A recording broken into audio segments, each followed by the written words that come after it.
Apakah berdamai dengan koruptor adalah salah satu cara ya untuk membuat stabilitas di dalam negeri dan mendapatkan uh, uh, citra yang bagus dari dunia internasional? Nggak seperti itu saya pikir. Kalau Bapak mengaku menerima mandat rakyat itu Pak, yang 58% itu semuanya berasal dari warga Mulyono.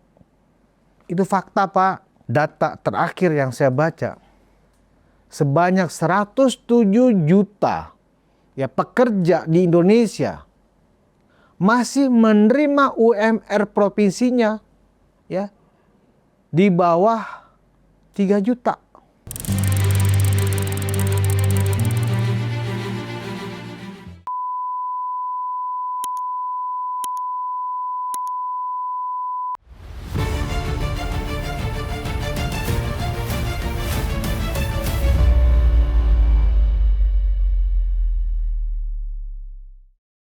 Hai penonton Ruang Konsensus Unpacking Indonesia dimanapun Anda berada. Kembali saya Budi Ma'ruf Piliang, anak sulung Mulyono, bukan ternak onta, gurun Sahara. Setelah seminggu saya tidak mengudara, kembali saya hadir hari ini, ya sehari setelah demo massal atau demo akbar. Tapi saya tidak melihat bahwa itu ada demo massal, karena terlalu banyak pihak-pihak yang menurunkan pasukannya pada saat demo kemarin. Nah, hari ini yang perlu saya ingin klarifikasi dulu adalah mengenai penyebutan termol ternak Mulyono. Sebagian orang sih senang ya dengan istilah ternak Mulyono, termasuk juga orang-orang yang termol itu kan diidentifikasi sebagai Jokowi lovers, ya pecinta Pak Jokowi. Termasuk juga sejumlah YouTuber, mungkin juga saya termasuk adalah ternak Mulyono, tetapi saya ini adalah anak sulung Mulyono. Nah, yang ingin saya coba himbau adalah bagaimana kalau kita rubah istilah termol menjadi warmul, warga Mulyono. Lebih elegan rasanya. Ya, biarkan aja ternak onta menjadi ternak onta, kita tetap dengan warmul, warga Mulyono. Tapi semuanya itu terserah kepada teman-teman di luar sana. Ya, Ruang Konsensus monolog hari ini ya akan mencoba mengupas tentang kenapa sih sampai ada demo, ya kan? Oh, ternyata ingin membubarkan DPR. Kan ide besarnya kan seperti itu. DPR tidak bisa dibubarkan dengan cara demo seperti itu. Kalau kita bicara tentang people power, ya kan, itu harus melibatkan banyak unsur, baru bisa terjadi people power. Sementara pemicu dari demo besar tanggal 25 Agustus kemarin adalah ketika tidak adanya sense of crisis dari mayoritas ya anggota DPR atau elit yang ada di Gedung Senayan, dari anggota DPR, MPR, dan anggota DPD. Apalagi ketika merayakan ulang tahun 17 Agustus ke-80 kemarin, ya para elit itu dikejutkan dan bersyukur ya dengan cara yang berlebihan. Ya, kemudian ditambah dengan komentar-komentar sejumlah anggota DPR yang mentolol-tololkan kita semua. Nah, itu sebenarnya yang memicu ya adanya demo massal 25 Agustus kemarin. Yang konon katanya tanggal 28 besok, 28 Agustus, hari Kamis, akan ada lagi demo gelombang kedua yang katanya jauh lebih besar. Nah, apakah dengan demo berhari, berminggu, DPR akan bubar? Kan itu pertanyaannya. Dan kenapa demo itu terjadi? Saya jawab satu persatu. Dan ini sifatnya analisis dan pendapat pribadi saya tentunya. Kalau kita bicara membubarkan DPR, ya kan, banyak unsur yang harus dipenuhi. Demo apapun tanpa dukungan militer kepada pendemo, mustahil akan terjadi pembubaran parlemen. Bahkan Gus Dur ya pada saat sebelum lengser kan gara-gara ingin membubarkan DPR MPR juga, makanya dilengsarkan oleh anggota DPR. Antara Gus Dur dengan anggota DPR berpacu dengan waktu pada saat itu. Akhirnya Gus Dur yang dilengsarkan lewat sidang paripurna MPR. Ya, secara politik dan hukum tata negara, ya, itulah mekanisme yang paling relevan ya DPR itu bubar ya. Dan apakah DPR MPR itu bisa membubarkan diri sendiri? Itu namanya terjadi chaos ketatanegaraan kita. Tapi kalau itu berangkat dari gelombang massa yang memprotes kehidupan politik yang tidak berpihak kepada rakyat, ketika yang namanya kedaulatan rakyat sudah dirampas oleh mereka yang mengemis suara rakyat pada saat pemilu, itu bisa saja terjadi jika konsepnya adalah people power. Apakah ekspresi tanggal 25 kemarin itu adalah people power? Jauh. Masih jauh, bro.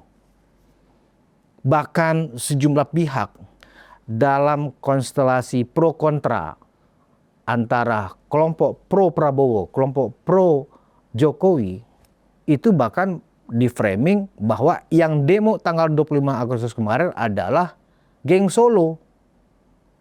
Ada juga yang mengatakan bahwa yang melakukan demo massal kemarin itu adalah pro Prabowo yang kecewa dengan Prabowo. Artinya apa? Unsur-unsur terjadinya people power belum tercipta karena belum ada kesamaan isu. Indonesia tidak punya pengalaman dalam menurunkan atau membubarkan parlemen selama ini. Tapi untuk menurunkan dan menggulingkan rejim pernah satu kali setidaknya. Ketika di era Presiden Gus Dur. Di mana Gus Dur diturunkan atau diimpeach lewat sidang MPR. Dengan alasan Gus Dur ingin membubarkan DPR.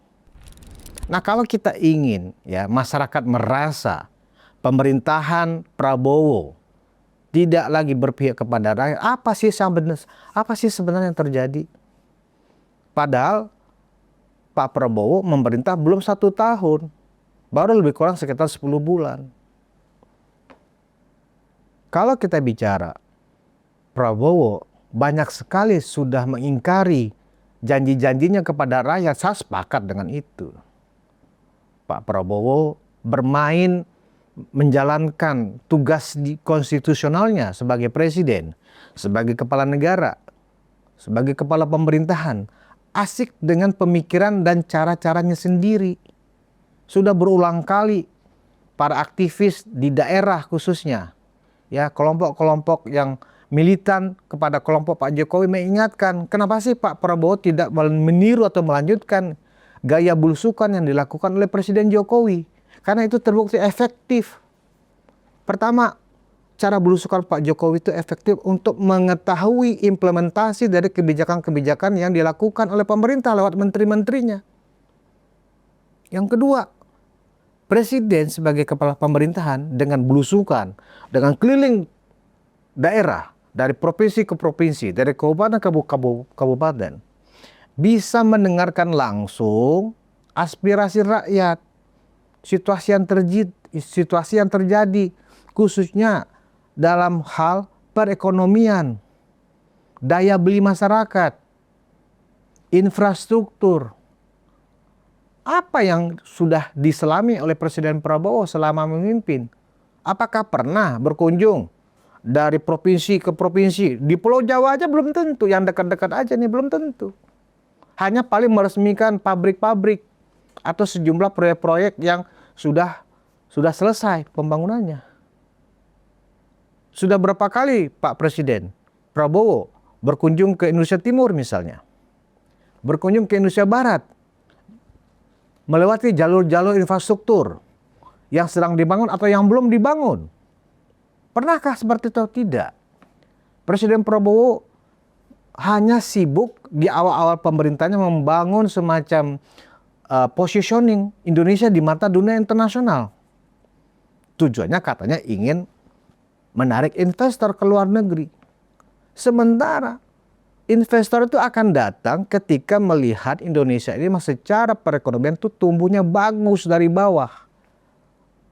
Ketika daya beli masyarakat bagus, angka pengangguran bisa dikendalikan, inflasinya rendah, bukan dengan membangun image di luar bahwa wah sekarang presidennya saya mantan jenderal, ya kan, saya ada orang yang sangat intelektual. Enggak seperti itu dalam membangun citra Indonesia. Membangun citra Indonesia di dunia internasional adalah lewat keberpihakan kepada rakyat. Dunia internasional kaget dengan pengampunan kepada koruptor yang dilakukan oleh Presiden Prabowo. Bagaimana investor mau masuk, Pak Prabowo? Anda mengampuni ya Hasto Kristianto yang jelas-jelas sudah ketuk palu sebagai koruptor oleh pengadilan tipikor KPK. Anda juga mengampuni atau menghapus seluruh tuntutan yang diberikan oleh Tom Lembong dari kubu Anies Baswedan pada saat Pilpres 2024 yang lalu. Apakah berdamai dengan koruptor adalah salah satu cara ya untuk membuat stabilitas di dalam negeri dan mendapatkan citra yang bagus dari dunia internasional? Nggak seperti itu saya pikir. Jadi ketika masyarakat sekarang kemudian marah, ya, dipicu oleh kenaikan pajak di Pati, di Bone, di Cirebon, dari ratusan persen sampai ribuan persen, ya, itu kan hanya karena hal-hal kebijakan ekonomi awal yang diterapkan oleh pemerintah, yang menyebabkan adalah daya beli masyarakat makin rendah, pengangguran makin banyak. Sementara atas nama efisiensi justru yang dilakukan pemerintah adalah kebijakan-kebijakan yang bertolak belakang. Misalnya memberikan kenaikan gaji dan fasilitas kepada anggota DPR. 50 juta untuk tunjangan rumah, tunjangan komunikasi, tunjangan transportasi. Dan dilalahnya teman-teman anggota DPR yang mendapatkan fasilitas itu, yang harusnya tidak bergembira ria seperti anak kecil dikasih balon, dikasih permen, dikasih es krim, berjoget-joget ria. Kemudian ketika masyarakat marah, rakyat marah, netizen marah, seorang petinggi partai Sahroni, bendahara umum DPP Partai Nasdem, mengatakan bahwa masyarakat, netizen, ya, yang berhasrat untuk membubarkan saja DPR dituduh sebagai orang tolol sedunia. Padahal untuk mendapatkan kursi yang Anda duduki sebagai anggota DPR, Anda mengemis kepada rakyat, pilihlah saya. Artinya apa? Anda lupa diri, bro. Sahroni, Anda lupa diri, bro. Ketika Anda membutuhkan suara rakyat, ya, Anda ya, menempatkan posisi pemilih yang akan menusuk nomor urut Anda pada saat pilpres atau pada saat pemilu. Tapi ketika Anda sudah di kursi, Anda begitu jumawa. Ini berbahaya. Ya, tingkat kerisauan masyarakat melihat ulah elit, mulai dari presidennya, mulai dari eksekutifnya, mulai dari menteri-menterinya. Menteri-menteri Prabowo juga mengeluarkan statement-statement yang melukai masyarakat. Ketika misalnya, ya, ini yang fakta-fakta aja yang kita bicarakan, karena ruang konsensus tidak memberikan info yang sifatnya fake atau hoax. Fakta-faktanya misalnya, ketika di dalam implementasi program makan bergizi gratis, banyak terjadi keracunan di mana-mana. Statement-statement menterinya melukai hati masyarakat. Oh, itu karena belum terbiasa makan enak. Apakah itu pantas didengar? Apakah kalimat-kalimat seperti itu, ya, kalimat seorang pemimpin, kalimat seorang teknokrat? Kemudian, ya, ketika kemudian banyak sekali terjadi pengangguran, ya, ini masih dalam rangka penyesuaian. Yang nggak mampu masuk kerja ya itu karena memang tidak berkualitas. Apakah itu jawaban seorang menteri seperti itu? Nah, puncaknya memang kenapa kemudian timbul demo, ya, yang mungkin ya akan berlanjut terus-menerus.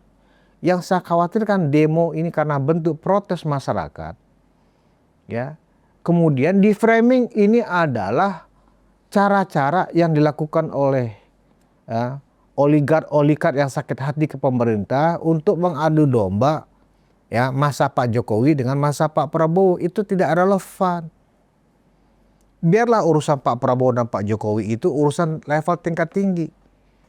Tetapi yang perlu secara objektif kita sikapi adalah tidak akan ada protes dari masyarakat yang sifatnya masif jika tidak ada pemicunya. Pemicunya jelas, kearoganan para elit termasuk dari level presiden. Apakah sikap presiden memaafkan koruptor itu tidak sikap arogan di mata orang yang berkepentingan mendapatkan jabatan, mendapatkan privilege dari presiden? Wah, itu pasti itu adalah hak konstitusional. Tetapi di mata rakyat itu adalah ketidakadilan.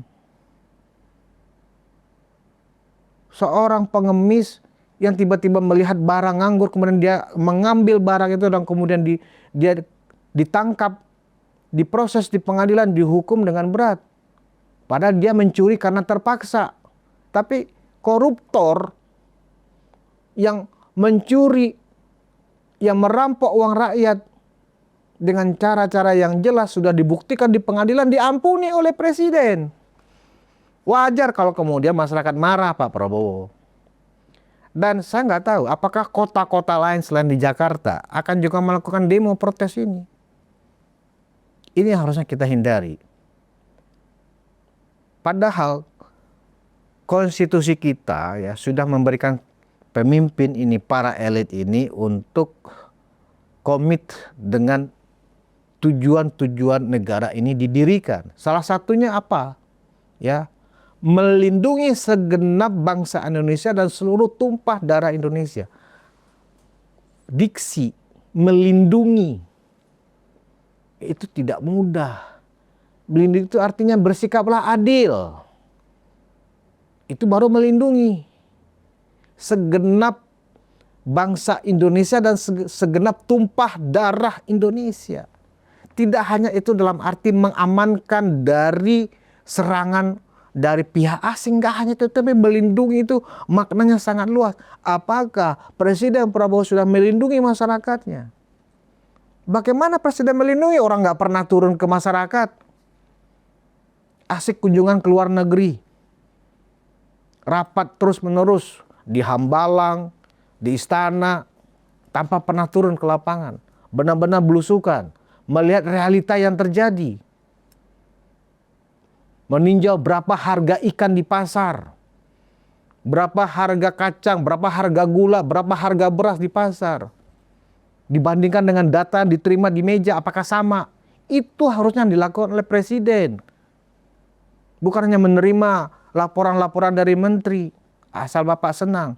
Ilusi negara akan mensejahterakan rakyat, itulah yang kemudian memicu banyaknya protes saat ini. Karena kerja-kerja pemerintah ya tidak melihatkan keberpihakan kepada rakyat.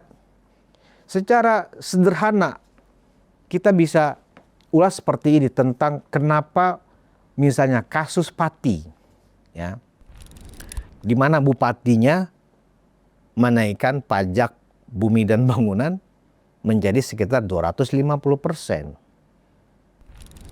Karena memang dampak dari efisiensi yang dilakukan oleh pemerintah di awal kabinet ini dimulai, yaitu efisiensi, sehingga transfer daerah dari pusat ke daerah maksudnya ya, yang selama ini menjadi dana terbesar dalam pembangunan di daerah, itu mengalami pengurangan yang cukup signifikan. Yang normal saja mayoritas daerah di Indonesia ya itu sumber pendapatan pembangunannya atau APBD-nya ya 20% aja rata-rata ya yang hanya berasal dari pendapatan asli daerah. 80% berasal dari transfer pusat ke daerah. Dengan efisiensi yang dilakukan oleh presiden, daerah kekurangan anggaran untuk membangun. Nah, cara-caranya akhirnya dilakukan dengan masing-masing kepala daerah, mulai dari bupati, wali kota ya, menggunakan instrumen seperti pajak, PBB misalnya. Kalau di kayak Cirebon misalnya, Cirebon itu menaikkan sampai 1000%. Tetapi karena dilakukan dengan persuasif yang bagus, dengan tidak sombong, dengan tidak jumawa, minimal tidak ada gejolak yang berarti. Walaupun banyak yang tidak suka, tapi tidak ada gejolak yang berarti. Sekarang di Pati, mentang-mentang merasa bupati itu berasal dari partainya presiden, dengan arogan mengumumkan kenaikan pajak PBB masyarakat dengan begitu pongahnya. Padahal sebenarnya tujuannya adalah supaya kekurangan transfer pusat daerah itu bisa ditutupi antara lain dari kenaikan PBB. Padahal itu juga tidak akan mencukupi. Hal-hal seperti inilah yang harus dikoreksi oleh pemerintah. Tidak ada kaitannya ini karena keberlanjutan atau karena dampak-dampak kebijakan pemerintahan sebelumnya. Nggak ada hubungannya dengan tuduhan-tuduhan seperti itu. Jadi dalam kita menyikapi supaya jangan terjadi lagi protes-protes yang serius dari masyarakat, ya sebaiknya Presiden Prabowo harus melakukan introspeksi yang serius. Kurangi Pak untuk melakukan orasi-orasi yang menggelegar di podium-podium yang selama ini kami dengar. Kami nggak butuh lagi pidato-pidato Pak Presiden yang berapi-api seperti itu, tetapi miskin implementasi. Miskin dalam pengawasan. Rakyat sekarang butuh Presiden turun ke lapangan setiap hari. Tertibkan anggota-anggota DPR ya yang ada di koalisi Bapak. Dalam bernarasi juga ditertibkan. Karena Nasdem yang melontarkan kesombongan dan kemudian menuduh orang yang mengkritik DPR adalah orang tolol sedunia. Apakah itu pantas? Nasdem adalah bagian dari anggota koalisi Indonesia Maju saat ini yang mendukung pemerintah. Pada saat diumumkan kenaikan fasilitas di gedung DPR, semuanya berjoget-joget dan Pak Presiden pun ikut senyum-senyum. Hanya Wakil Presiden yang melihatkan ekspresi yang dingin. Saya tidak tahu apa yang ada di kepala Pak Wakil Presiden pada saat itu disampaikan. Harusnya Presiden juga tidak melakukan reaksi tersenyum seperti itu, berjoget-joget. Sekarang semuanya pun bisa disalahinterpretasikan. Dan karena itu, di dalam monolog yang memang saya lebih banyak bicaranya saat ini ya, juga melepaskan unek-unek saya juga sebenarnya. Atas apa? Atas ketidakkonsistenan Presiden Prabowo ya dengan janji-janjinya kepada rakyat. Bapak selalu mengatakan saya telah menerima mandat rakyat. Iya kan Pak? Kalau Bapak mengaku menerima mandat rakyat itu Pak, yang 58% itu semuanya berasal dari warga Mulyono. Itu fakta Pak. Kalau kemudian warga Mulyono merasa Bapak menjalankan kebijakan ekonomi yang tidak berpihak, malah makin menyulitkan kehidupan mereka, artinya Bapak tidak bersyukur atas dukungan warga Mulyono kepada Pak Presiden. Kenapa warga Mulyono mendukung pasangan Prabowo Gibran? Karena ada Pak Jokowi di sana yang direpresentasikan oleh Wapres Gibran. Tanpa kehadiran Wapres Gibran dalam pasangan Pilpres kemarin, Bapak bersama Gibran, Bapak belum tentu menang. Bapak belum tentu presiden saat ini. Karena itu, ya, kami menghimbau, kami meminta kepada Presiden, kembalilah kepada khitoh sebagai pemimpin sejati yang berdiri di tengah rakyat, yang berkantor di tengah rakyat. Bukan berkantor di tengah kesunyian dengan sejumlah orang-orang kepercayaannya saja. Tidak begitu cara memimpin Indonesia. Kenapa Pak Jokowi 10 tahun memimpin di Republik ini sangat dicintai oleh masyarakat sampai hari ini? Meskipun sudah di-framing dengan segala macam fitnah. Karena Pak Jokowi berada bersama rakyat, Pak. Berkantor bersama rakyat.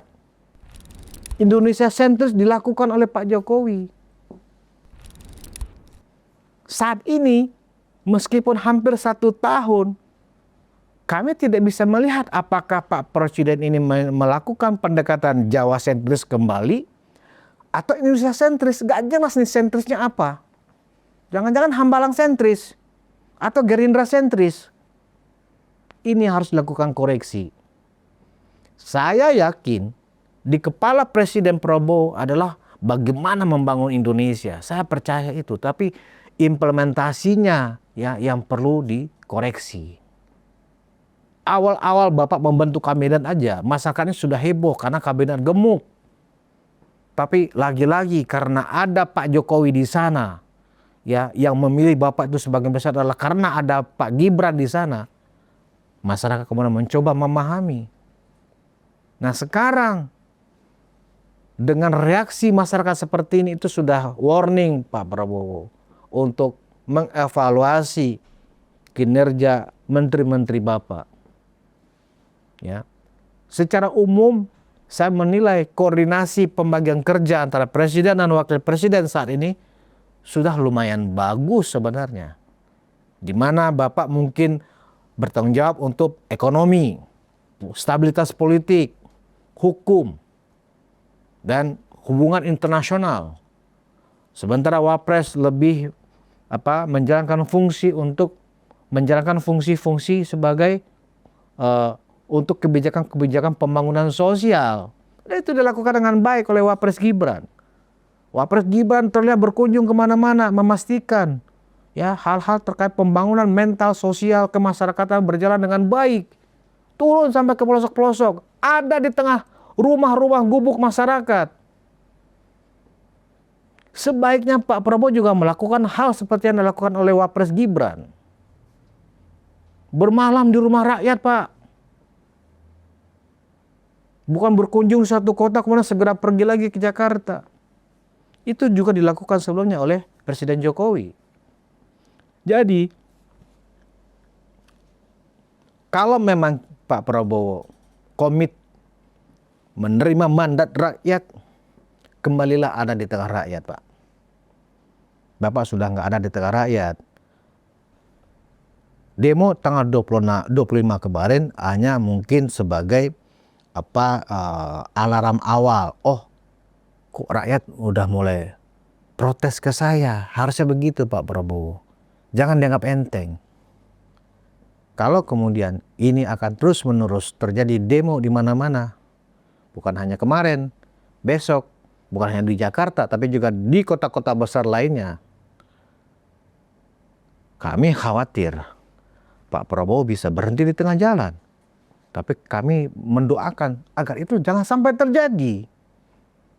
Tapi manakala tidak ada perbaikan, tidak ada evaluasi, tidak menutup kemungkinan, apapun bisa terjadi.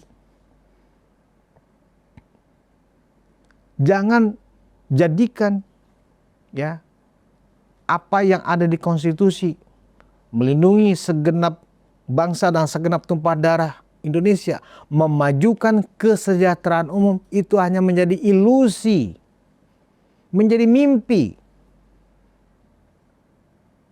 Jadikanlah mandat rakyat yang Bapak terima sebagai kepala negara, sebagai kepala pemerintahan, benar-benar berjuang untuk rakyat. Ingat Pak, kita sudah mencanangkan Indonesia Emas 2045. Bagaimana kita bisa mencapai PDB per kapita di atas 12.000 dolar Amerika per tahun, atau lebih kurang sekitar 150 juta setahun penghasilan, atau rata-rata pendapatan masyarakat 15 juta per bulan. Itu bisa tercapai tahun 2045 jika di tahun pertama Bapak memimpin ini saja tidak memberikan pondasi yang kokoh. Kita belum bergerak dari PDB per kapita ya 2025 ini melebihi 5.000 US dollar per tahun. masih sekitar 4.960 US dollar per kapita.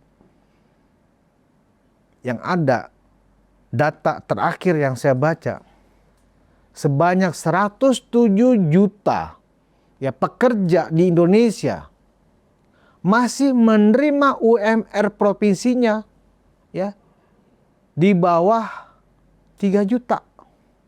Memalukan, Pak. Di bawah 3 juta, 100 juta orang UMR provinsi. Bagaimana mengejar upah yang di bawah 3 juta sekitar 22 tahun ke depan misalnya, atau 2045 menjadi sekitar 15 juta jika situasinya seperti ini. Ini adalah alarm buat Pak Prabowo. Kenapa ini lebih saya tekankan kepada Presiden, bukan kepada parlemen yang didemo? Karena Pak Presiden sebagai Ketua Umum Partai Gerindra adalah pemimpin koalisi Indonesia Maju.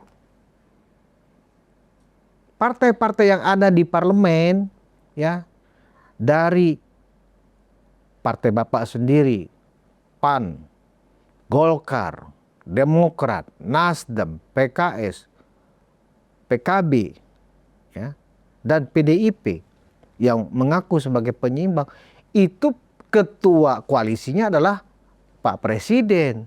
Jadi sikap-sikap DPR yang tidak pantas itu seyogyanya juga adalah bagian dari tanggung jawab Pak Presiden sebagai ketua koalisi Indonesia Maju, ya, untuk menertibkan, jangan menyinggung hati rakyat. Jangan pongah. Jangan bangga, oh sebagai pejabat tinggi negara harus mendapatkan perlakuan istimewa dari negara. Nggak seperti itu. Rakyat masih susah, Pak, makannya, sekolahnya, kesehatannya, pendidikannya. Masih banyak waktu. Kalau kita bicara periode kepemimpinan Bapak 2024-2029, jadikanlah 1 tahun pertama ini benar-benar bahan untuk melakukan evaluasi total. Banyak kebijakan Pak Prabowo yang keliru. Saya berani katakan banyak kebijakan Presiden Prabowo yang keliru. Baik di bidang hukum, di bidang ekonomi, di bidang politik. Saya tidak punya kemampuan yang lebih intelektual lagi ya untuk menerjemahkan di mana kekeliruan itu. Kalau Pak Prabowo jujur, saya yakin segera lakukan pembenahan. Undanglah pakar-pakar yang objektif, bukan pakar-pakar yang cuma cari muka, ya, untuk menyenangkan Bapak. Berkantorlah bersama rakyat, Pak. Jangan hanya berkantor di istana dan kemudian secara eksklusif ya berkantor juga di Hambalang.